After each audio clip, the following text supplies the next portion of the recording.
നമസ്കാരം, ഞാൻ Rafna. Al Hilal hospitals and medical centres അവതരിപ്പിക്കുന്ന BMC ന്യൂസ് ലൈവിലേക്ക് സ്വാഗതം.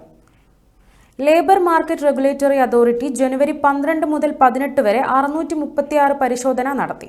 21 നിയമലംഘകരായ തൊഴിലാളികളെ പിടികൂടുകയും 118 നിയമലംഘകരെ നാടുകടത്തുകയും ചെയ്തു. LMRA വിവിധ ഗവർണറേറ്റുകളിൽ 624 പരിശോധന നടത്തി. കൂടാതെ 12 സംയുക്ത പരിശോധനാ ക്യാമ്പയിനുകളും നടന്നു. തൊഴിൽ മാർക്കറ്റിന്റെ സ്ഥിരതയെ ബാധിക്കുന്നതോ രാജ്യത്തിന്റെ സാമ്പത്തിക സാമൂഹിക സുരക്ഷയ്ക്ക് ഹാനികരമായതോ ആയ ലംഘനങ്ങളെയും പ്രവർത്തികളെയും തടയുന്നതിന് എല്ലാ ഗവർണറേറ്റുകളിലുമുള്ള പരിശോധനാ ക്യാമ്പയിനുകൾ കൂടുതൽ ശക്തമാക്കുന്നതിനായി സർക്കാർ ഏജൻസികളുമായി സംയുക്തമായി പ്രവർത്തനം തുടരുമെന്ന് LMRA ഉറപ്പു നൽകി. നിയമവിരുദ്ധമായ തൊഴിൽ പ്രവർത്തനങ്ങളെ നേരിടുന്നതിൽ സർക്കാർ ഏജൻസികളുടെ ശ്രമങ്ങളെ പിന്തുണയ്ക്കാൻ സമൂഹത്തിലെ എല്ലാ അംഗങ്ങളോടും അഭ്യർത്ഥിച്ചു.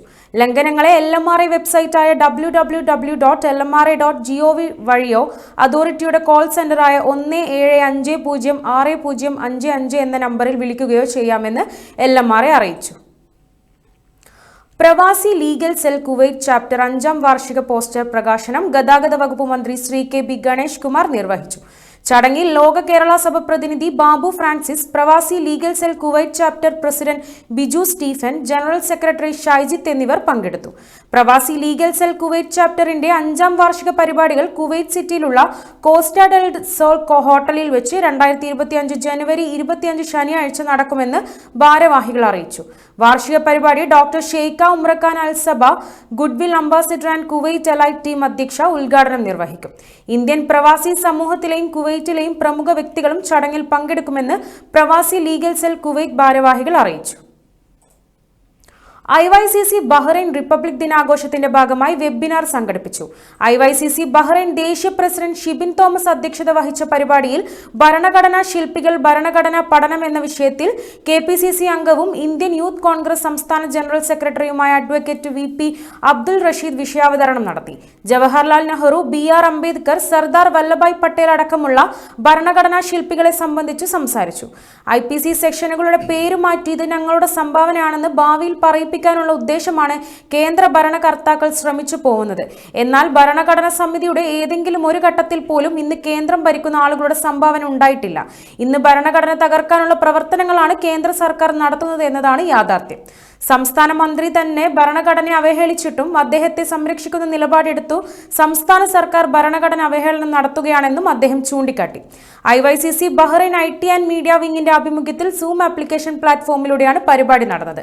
പരിപാടിക്ക് IYCC ദേശീയ ട്രഷറർ ബെൻസി ഗനിയുട്ട്, IYCC മുൻ ദേശീയ പ്രസിഡന്റ് ജിതിൻ പരിയാരം ആശംസകൾ നേർന്നു. ജനറൽ സെക്രട്ടറി രഞ്ജിത്ത് മാഹി സ്വാഗതവും IT media convener Jameel Kannur നന്ദിയും പറഞ്ഞു. കൊല്ലം പ്രവാസി അസോസിയേഷന്റെ സാഹിത്യ വിഭാഗമായ സൃഷ്ടിയുടെ നേതൃത്വത്തിൽ ഓർമ്മകളിൽ MT എന്ന ശീർഷകത്തിൽ അന്തരിച്ച പ്രശസ്ത സാഹിത്യകാരൻ MT വാസുദേവൻ നായരുടെ അനുസ്മരണം സംഘടിപ്പിച്ചു.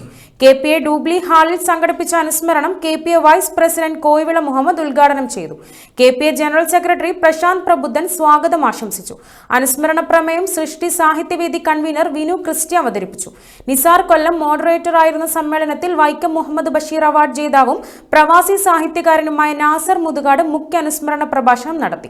അക്ഷരവേദി ബഹ്റൈൻ കോർഡിനേറ്ററും സാഹിത്യകാരനുമായ ജോർജ് വർഗീസ്, അക്ഷരവേദി സാഹിത്യ പ്രവർത്തകൻ സാബു പാല എന്നിവർ അനുസ്മരണ പ്രഭാഷണം നടത്തി. ഇതിഹാസ തുല്യമായ ജീവിതമായിരുന്നു MTയുടേതെന്ന് നാസർ മുതുകാട് അഭിപ്രായപ്പെട്ടു.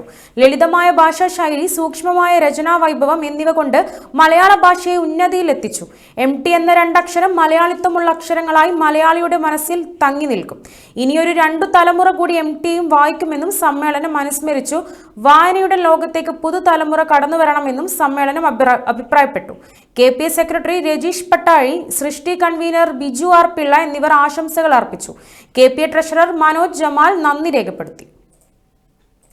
കഴിഞ്ഞ 18 വർഷക്കാലത്തെ ബഹ്റൈൻ പ്രവാസം മതിയാക്കി ജോലി ആവശ്യാർത്ഥം സൗദിയിലേക്ക് പോകുന്ന മുൻ പാലക്കാട് ജില്ലാ KMCC പ്രവർത്തക സമിതി അംഗവും സജീവ പ്രവർത്തകനുമായ ഹുസൈൻ മുണ്ടക്കോട്ട് കുറിശിക്ക് KMCC ബഹ്റൈൻ പാലക്കാട് ജില്ലാ കമ്മിറ്റി മനാമ സംസ്ഥാന KMCC ഓഫീസിൽ വെച്ച് യാത്രയയപ്പ് നൽകി. സംസ്ഥാന KMCC പ്രസിഡന്റ് ഹബീബ് റഹ്മാൻ സാഹിബ് ഹുസൈൻ ജില്ലാ കമ്മിറ്റിയുടെ സ്നേഹാദരം നൽകി സംസ്ഥാന KMCC general secretary Shamsuddin Vellikulangara, world KMCC secretary Aseenar Kalathingal, ജില്ലാ KMCC പ്രസിഡന്റ് ഇൻമാസ് ബാബു, മുൻ president Sharafuddin Marayamangalam, vice president Anwar Kumbidi, പ്രവർത്തക സമിതി അംഗങ്ങളായ കബീർ നെയ്യൂർ, മുബാറക് മലയിൽ, ഹുസൈന്റെ ഭാര്യ ഷംന, മക്കൾ ഇഷാൻ, അഷാൻ, അയാഷ് എന്നിവരും ചടങ്ങിൽ പങ്കെടുത്തു. BMC ന്യൂസിൽ ഇടവേള.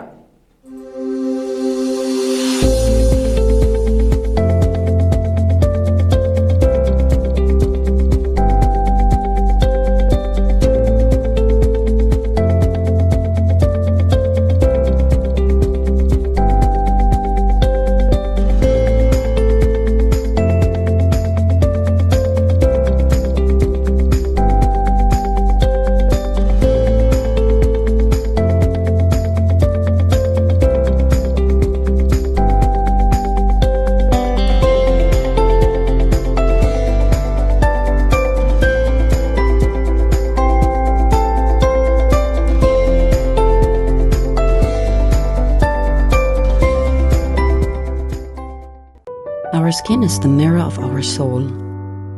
Our skin is our largest sensory organ. Our skin needs a healthy microbiome balance.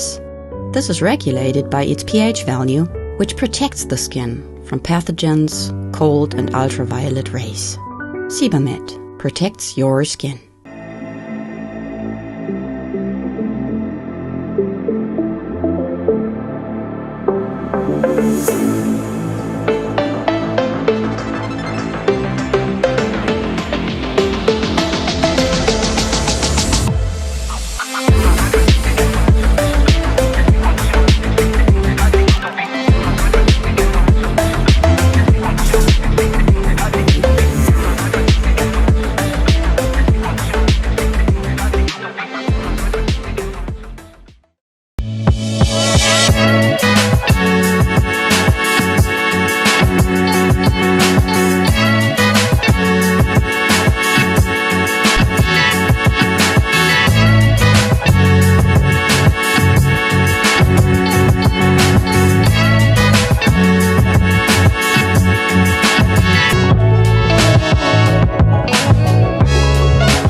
BMC ന്യൂസിലേക്ക് സ്വാഗതം.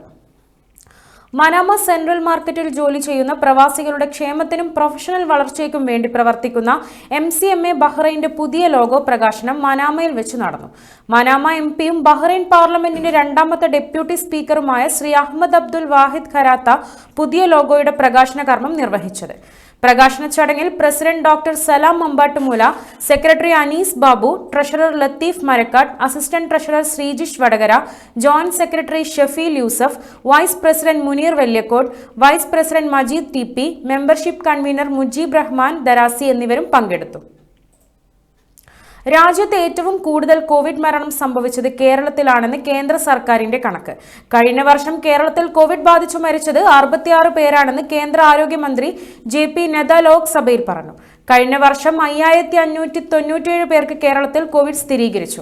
2023-ൽ 516 മരണമാണ് കേരളത്തിൽ റിപ്പോർട്ട് ചെയ്തതെന്നും കേന്ദ്ര സർക്കാരിന്റെ കണക്കുകൾ വ്യക്തമാക്കുന്നു. കോവിഡ് മരണം കൂടുതൽ റിപ്പോർട്ട് ചെയ്തത് കേരളത്തിലാണെങ്കിലും ഏറ്റവും കൂടുതൽ കോവിഡ് കേസുകൾ റിപ്പോർട്ട് ചെയ്തത് കർണാടകയിലാണെന്ന് കണക്കുകൾ പറയുന്നു. 2024-ൽ 7252 കോവിഡ് കേസുകളാണ് കർണാടകയിൽ റിപ്പോർട്ട് ചെയ്തത്. കർണാടകയിൽ കഴിഞ്ഞ വർഷം 39 കോവിഡ് മരണങ്ങളും മഹാരാഷ്ട്രയിൽ കഴിഞ്ഞ വർഷം 35 കോവിഡ് മരണങ്ങളും സംഭവിച്ചതായാണ് കണക്ക്. മഹാരാഷ്ട്രയിൽ ഇക്കാലയളവിൽ 5658 കോവിഡ് കേസുകളാണ് റിപ്പോർട്ട് ചെയ്തത്. വളരെ പരിമിതമായ കോവിഡ് പരിശോധനകൾ മാത്രമാണ് ഇപ്പോൾ രാജ്യത്ത് നടന്നുവരുന്നത്. പനിയുമായി ആശുപത്രിയിലെത്തുന്ന എല്ലാവരോടും RT-PCR പരിശോധന നടത്താൻ നിർബന്ധിക്കാറില്ല. ഗുരുതരമായ ശ്വസന സംബന്ധമായ പ്രശ്നങ്ങൾ ഉള്ളവർക്കാണ് നിലവിൽ കോവിഡ് പരിശോധന നടത്തുന്നത്. കോവിഡ് കേസുകൾ ഇപ്പോഴും റിപ്പോർട്ട് ചെയ്യപ്പെടുന്നുണ്ടെങ്കിലും സമൂഹത്തിന്റെ ആകെ ശരാശരി കോവിഡ് പ്രതിരോധം മെച്ചപ്പെട്ടിട്ടുണ്ടെന്നും രോഗം മൂലമുണ്ടാകുന്ന ബുദ്ധിമുട്ടുകൾ കുറഞ്ഞു വരികയാണെന്നും IMRA അറിയിച്ചു. നാടിനെ ഞെട്ടിച്ച പാറശാല ഷാരോൺ രാജ് വധക്കേസിൽ 1-ാം പ്രതി ഗ്രീഷ്മയ്ക്ക് വധശിക്ഷ. വിധി പ്രസ്താവം കേട്ട് ഗ്രീഷ്മയും മാതാപിതാക്കളും കോടതി മുറിയിൽ പൊട്ടിക്കരഞ്ഞു. ഗ്രീഷ്മയ്ക്ക് പ്രായത്തിന്റെ ഇളവ് നൽകാനാകില്ലെന്ന് കോടതി നിരീക്ഷിച്ചു. 2 ലക്ഷം രൂപ പിഴയും കോടതി വിധിച്ചിട്ടുണ്ട്. വധശിക്ഷയ്ക്ക് വിധിക്കപ്പെടുന്ന പ്രായം കുറഞ്ഞ പ്രതിയായി ഗ്രീഷ്മ മാറുകയാണ്. ഷാരോൺ രാജ് വധക്കേസ് അപൂർവങ്ങളിൽ അപൂർവമാണെന്ന് കോടതി നിരീക്ഷിച്ചു. Neyyattinkara additional session judge M.A. ബഷീറാണ് ശിക്ഷ വിധിച്ചത്. ഗ്രീഷ്മ നടത്തിയത് സമർത്ഥമായ കുറ്റകൃത്യമെന്ന് കോടതി വിലയിരുത്തി. 3-ാം പ്രതിയായ ഗ്രീഷ്മയുടെ അമ്മാവന് കോടതി 3 വർഷ തടവും വിധിച്ചു.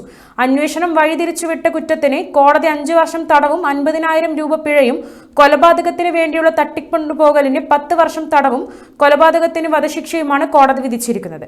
ഗ്രീഷ്മയ്ക്ക് വധശിക്ഷ വിധിച്ച കോടതിയുടെ മുന്നിൽ പൊട്ടിക്കരഞ്ഞ് തൊഴുത് നന്ദി പറഞ്ഞ ഷാരോൺ രാജിന്റെ മാതാപിതാക്കൾ. വധശിക്ഷയ്ക്ക് വിധിക്കപ്പെടുന്ന കേരളത്തിലെ ഏറ്റവും പ്രായം കുറഞ്ഞ പ്രതിയായും വധശിക്ഷ കാത്തുനിൽക്കുന്ന കേരളത്തിലെ 2ാമത്തെ സ്ത്രീയായും ഗ്രീഷ്മ മാറുകയാണ്. ഷാരോൺ രാജ് വധക്കേസ് അപൂർവങ്ങളിൽ അപൂർവമാണെന്ന് കോടതി നിരീക്ഷിച്ചു. ഇന്ത്യയിലെ തന്നെ ഏറ്റവും വലിയ വ്യക്തിഗത യൂട്യൂബ് ചാനലായ KL ബ്രോ ബിജു ഋത്വിക് ആദ്യമായി നിർമ്മാണം നിർവഹിച്ച അലീന ദി ബിഗിനിങ് എന്ന സിനിമ ജനുവരി 24-ന് റിലീസിങ്ങിന് ഒരുങ്ങുകയാണ്. അക്ഷയ് കപ്പാടനും സഞ്ജു കൃഷ്ണയും ചേർന്നാണ് സിനിമ സംവിധാനം നിർവഹിച്ചിരിക്കുന്നത്. ഹൊറർ ത്രില്ലർ വിഭാഗത്തിൽ നിർമ്മിച്ച സിനിമയിലെ കേന്ദ്ര കഥാപാത്രമായ അലീനയായി അഭിനയിച്ചത് ബഹ്റൈനിൽ ന്യൂ ഇന്ത്യൻ സ്കൂൾ വിദ്യാർത്ഥിനിയായ കുട്ടി സാറ എന്നറിയപ്പെടുന്ന സാറ ലിജിനാണ്. മറ്റു പ്രധാന കഥാപാത്രങ്ങളായി KL ബ്രോ ഫാമിലിയും പുതുമുഖങ്ങളായ വിപിൻ മുരിക്കുളത്തിലും അമയ വയനാടും അഭിനയിച്ചിരിക്കുന്നു. OTT പ്ലാറ്റ്ഫോമിന് വേണ്ടി നിർമ്മിച്ച cinema KL bro Biju Rithwik YouTube ചാനലിലൂടെ തന്നെയാണ് റിലീസ് ചെയ്യുന്നത്. പ്രശസ്ത സിനിമ ആക്ടേഴ്സായ വിനയ് ഫോർട്ട്, ഷൈൻ ടോം ചാക്കോ, വിഷ്ണു ഉണ്ണികൃഷ്ണൻ എന്നിവരുടെ പേജിലൂടെയാണ് റിലീസ് ഡേറ്റ് അനൗൺസ് ചെയ്തിരിക്കുന്നത്. റിലീസിനോടനുബന്ധിച്ചിറക്കിയ ടീസർ ട്രെയിലർ ഇതിനോടകം തന്നെ ട്രെൻഡിംഗ് ലിസ്റ്റിൽ ഇടം പിടിച്ചിട്ടുണ്ട്. ഈ വാർത്തയോടുകൂടി BMC ന്യൂസ് ലൈവിൽ മലയാള വാർത്തകൾ പൂർണ്ണമാകുന്നു. ശുഭരാത്രി.